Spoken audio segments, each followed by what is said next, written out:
ये कहानी है एक ऐसे गांव की जहां एक समय में सुख शांति थी, लेकिन अब मौसम ने करवट बदली थी। गांव का नाम था सरसपुर, एक ऐसा गांव जो अपने आप में एक मिसाल था। हर घर के आगे तुलसी का पौधा, बच्चे मिट्टी में खेलते और सबसे खास गांव का बड़ा कुआं जो सभी की प्यास बुझाता था। लेकिन समय के साथ बारिश ने रुख मोड़ लिया। 5 महीने हो गए, एक बूंद पानी नहीं बरसी और गांव का वही प्यारा कुआं अब सूख चुका था। भाइयों और बहनों, ये बड़ी चिंता की बात है कि हमारे गांव का कुआं अब पानी नहीं दे रहा। और इसी बीच हरिया चाचा दावा कर रहे हैं कि वो कुआं उनका है। अब इसका फैसला पंचायत करेगी। हाँ मुखिया जी, मेरे दादा के दादा ने वो कुआं खुद खुदवाया था।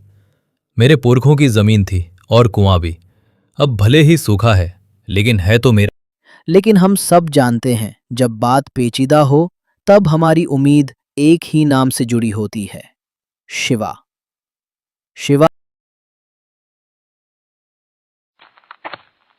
शिवा तुम्हें बुलाया है क्योंकि ये मामला अब बड़ा हो गया है।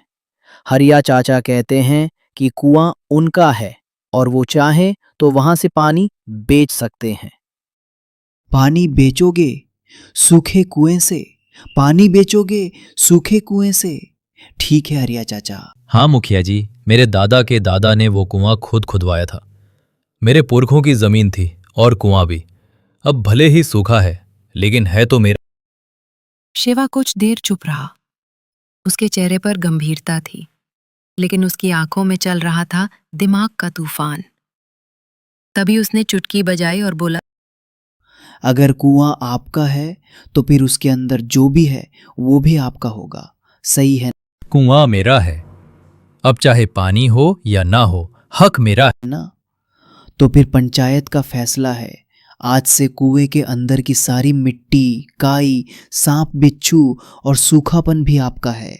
और गांव वाले वहां जाकर सफाई करेंगे, क्योंकि कुएं की बाहरी जमीन पंचायत की है।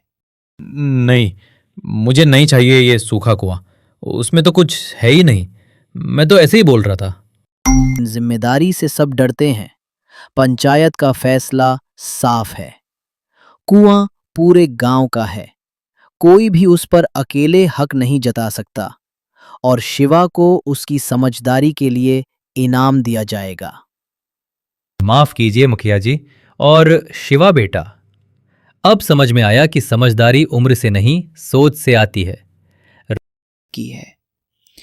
इसलिए तो कहते हैं, जो सूखा है वो सिर्फ मिट्टी नहीं, सोच भी हो सकती है। सब सीखते हैं चाचा, बस कोई थोड़ा जल्दी, कोई थोड़ा देर से। असली हक वो होता है जिसे जिम्मेदारी के साथ निभाया जाए। सिर्फ बोलने से कोई मालिक नहीं होता। आइए